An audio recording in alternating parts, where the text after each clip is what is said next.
Pada pertemuan kali ini kita akan membahas lebih lanjut mengenai kolokasi dan fungsi-fungsi yang bisa kita gunakan untuk bermain dengan analisis kolokasi di CKP Web.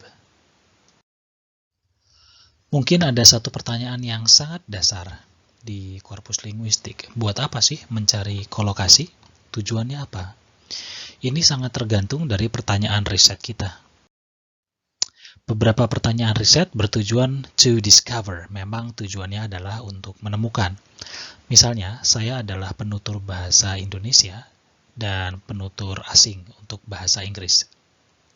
Sehingga intuisi saya tidak sama dengan intuisi penutur asli bahasa Inggris. Lalu saya ingin menemukan, karena saya tidak tahu, tidak ada apapun di benak saya mengenai kata-kata yang berdampingan dengan fish. Jadi tujuan saya melakukan penelitian dengan metode kolokasi adalah untuk menemukan, collocate. Selanjutnya, bisa juga tujuan penelitiannya adalah untuk melakukan konfirmasi. Misalnya saya adalah penutur asli bahasa Inggris, maka saya punya beberapa kandidat nih tentang kata-kata yang berdampingan dengan fish. Tapi saya ingin mengkonfirmasi apakah betul kata-kata ini memang bisa berdampingan atau bisa berkombinasi dengan fish. Selanjutnya, bisa juga penelitian yang menggunakan metode kolokasi bertujuan untuk mengukur. Kandidatnya sudah ada, tapi kita ingin tahu seberapa kuat kata fish menarik chips, dan seberapa kuat misalnya kata fish menarik kata-kata yang lain. Seberapa kuat mereka berdampingan. Nanti ini menghitungnya dengan association measure, ya, cara-cara yang menggunakan statistik kolokasi.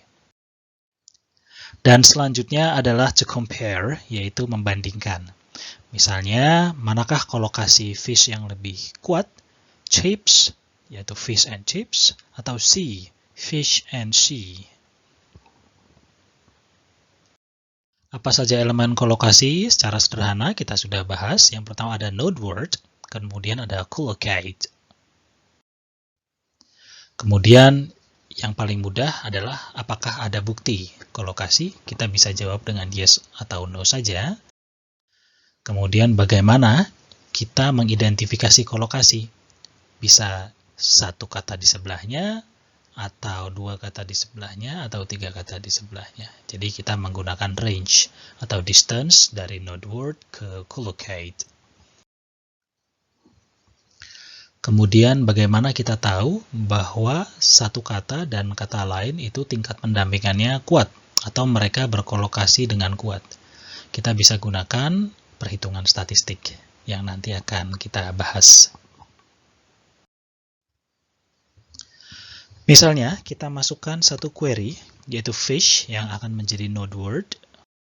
Lalu seperti biasa, seperti sebelumnya, kita pilih choose actions dan collocations. Lalu setelah itu kita biarkan settingnya seperti ini, default saja.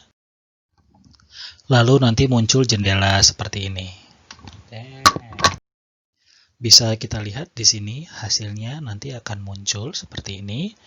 Dan di bagian ini adalah collocates-nya, dan di bagian ini adalah collocation score, yaitu perhitungan statistik dari setiap collocates. Perhitungan statistik ini menggunakan log ratio. CKP Web menyediakan penjelasan singkat untuk setiap statistik kolokasi yang kita gunakan. Misalnya di sini ada extra information dan penjelasan mengenai log ratio bisa kita baca di sini. Kita juga bisa mengganti, misalnya kita ganti dengan menggunakan frekuensi. Nanti hasilnya seperti ini. Rank by frequency artinya kita menggunakan frekuensi sebagai basis meranking kolokasi. Ini daftar collocates-nya. Dan di sini adalah observe collocate frequency yang bermakna kolokasi dari frekuensi dari collocates. Jadi the di situ diulang sebanyak 4072 kali, atau frekuensinya the sebanyak 4072 kata. Kemudian kita juga bisa melihat concordance dari the. Di sini bisa kita lihat di bagian bawah ada concordance-nya. Angka observed collocates frequency ini ada di bagian concordance juga. Kemudian ini adalah collocates-nya. Node word ada di bagian tengah, yaitu fish. Kita juga bisa ganti perhitungan statistiknya. Kalau tadi kita menggunakan log ratio, sekarang kita akan menggunakan log likelihood. Bisa dilihat pada tabel berikut, nomor 1 atau ranking 1, kata yang berkolokasi sangat kuat dengan fish adalah chips. Ada perubahan sebelumnya, kata yang berkolokasi cukup kuat dengan fish adalah the. Namun karena kita mengganti perhitungan statistiknya menjadi log likelihood, maka pengurutan ranking kata yang berkolokasi dengan fish juga berubah. Di sini kita lihat log likelihood untuk chips sangat tinggi, yaitu 2378. Yang nomor 2, meat, hampir hanya separuhnya, kurang dari separuhnya, yaitu 941. Dan hal ini sesuai atau mengkonfirmasi intuisi banyak orang bahwa fish berdampingan dengan chips, dan ini representatif di British English. Jadi kalau Anda tanya penutur bahasa Inggris British, apa kata yang paling sering berdampingan dengan fish, yang paling kuat berdampingan dengan fish, kemungkinan besar mereka akan menjawab chips. Kalau kita perhatikan yang ranking 1 dan ranking 4, kedua kata ini berasal dari lema yang sama. Yang satu singular, yang satu plural. Yang plural yang ada di ranking 1. Sekarang bagaimana jika kita ingin mengkombinasikan keduanya dalam satu kotak? Caranya adalah kita harus mengurutkan daftar kata ini berbasiskan lema. Kita kembali dulu ke query result.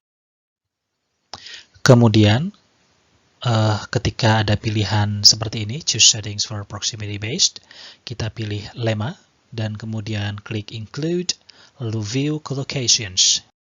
Setelah masuk ke collocation controls, pilih collocation based on, klik di panahnya, lalu pilih lema. Bisa kita perhatikan sekarang yang nomor 1 adalah chip, bukan chips. Namun karena kita sudah memilih lema, maka chip di sini mewakili bentuk singular maupun bentuk pluralnya. Dan ini terefleksikan juga dari skor log likelihood-nya yang menjadi 3055. Sebelumnya skor chips 2000 sekian dan skor chip yang bentuk singular hanya 900 sekian. Ini adalah skor yang sudah dikombinasikan. Sekarang mari kita perhatikan collocation window-nya. 3 ke kanan dan 3 ke kiri. Kemudian kita perhatikan juga observe collocate frequency untuk chip, yaitu 368. Di sini chip masih lema ya, jadi mewakili chip dan chips. Sekarang kita akan melihat concordance-nya dari chip dan chips. Kita klik, maka kita akan diarahkan ke concordance yang berikut. Bisa kita lihat bahwa chips ada dalam range atau jangkauan paling banyak 3 kata di kanan dan 3 kata di sebelah kiri.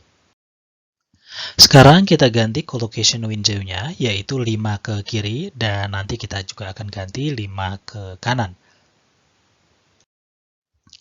Nanti akan muncul jendela seperti ini. Kita kemudian pilih yang 5 di ujung kiri bawah untuk melihat concordance-nya. Artinya kita akan melihat chip atau chips yang ada di posisi kata kelima di sebelah kanan. Karena ini tidak negatif ya. Kalau -5 kita akan melihat yang kiri. Bisa dilihat di concordance-nya, silahkan hitung, dia ada di posisi kelima dari node word. Masih di collocation control, ada satu kolom yang judulnya ini, frag node collocate at least. Jadi kolom ini berfungsi untuk menetapkan threshold atau semacam ambang batas minimal dari frekuensi kata yang berkolokasi dengan kata lainnya. Jadi misalnya di sini frekuensinya minimal 5. Berarti kata-kata yang muncul di dalam tabel kolokasi ini minimal dia memiliki kolokasi adalah 5. Kenapa kita membutuhkan setting ini? Ambang batas tersebut dibutuhkan karena dalam beberapa perhitungan statistik, terutama yang menekankan pada eksklusivitas seperti mutual information, kata-kata yang memiliki frekuensi rendah malah mendapatkan skor yang cukup tinggi. Misalnya di sini kita menggunakan mutual information dan yang ranking 1 skornya 9,764, tetapi frekuensinya hanya 14. Bandingkan dengan chips yang kita bahas sebelumnya, frekuensinya lebih dari 200. Ambang batas ini bisa kita ganti, misalnya dari 5 menjadi 10, 15, 20, 50, 100. Di sini saya akan ganti menjadi 10. Kalau saya ganti menjadi 10, maka kata yang ada di ranking 2 dan 3, kemudian 7 tidak akan muncul karena mereka kurang dari 10. Bisa kita lihat sekarang konfigurasi atau susunan ranking katanya sudah berubah. Kata-kata yang frekuensinya di bawah 10 tidak muncul. Semua kata yang ada di dalam tabel frekuensinya lebih dari 10. Sekarang kita akan melakukan filtering. Kalau Anda masih ingat di pertemuan yang sebelumnya kita melakukan filtering. Kita lakukan yang sama dan kita masukkan filter kata sifat.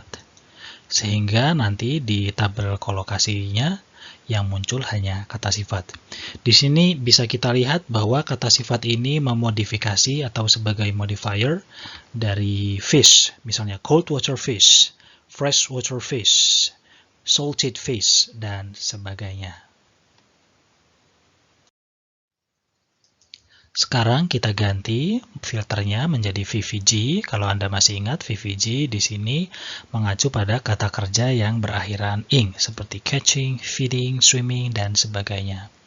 Bisa kita lihat di contoh 1 dan 2, ranking 1 dan 2, kemungkinan fish di situ berfungsi sebagai objek. Jadi menangkap ikan atau feeding fish, catching fish atau feeding fish. Sedangkan untuk yang nomor 3, kemungkinan dia menjadi modifier. Misalnya swimming fish, ikan yang sedang berenang, dan sebagainya. Jadi mengganti filter ini bisa membawa kita ke analisis sintaksis juga. Kita juga bisa menggunakan simbol-simbol penelusuran yang sudah kita pelajari sebelumnya, seperti wildcard atau union. Di sini kita gunakan union untuk menggabungkan VVG dan VVD. Jadi VVG seperti kita bahas sebelumnya bisa menelusuri kata kerja berakhiran ing, sedangkan VVD untuk yang past tense seperti ate, kita lihat di situ ya. Ada ate yang mengacu pada VVD, kemudian catching, feeding, swimming, dan ing, semua ke bawah yang mengacu pada VVG. Sekedar merangkum saja, ada 2 elemen dasar kolokasi, yaitu node dan collocates. Kemudian CKP Web menyediakan beberapa functionalities yang bisa kita gunakan untuk bermain dengan analisis kolokasi dan menghasilkan analisis yang paling optimal. Yang pertama adalah range, yaitu collocates berada pada posisi satu kata di kiri atau kanan, ataukah 2 di kiri atau 2 di kanan, 3 di kiri atau 3 di kanan, dan sebagainya. Kemudian filter bisa kita gunakan untuk menyaring kata yang muncul di dalam tabel kolokasi, dan filter ini bisa berbasiskan anotasi misalnya lemma atau part of speech tags. Kemudian frequency threshold juga bisa kita ganti supaya kata-kata yang skor statistiknya tinggi tapi frekuensinya rendah bisa kita sembunyikan.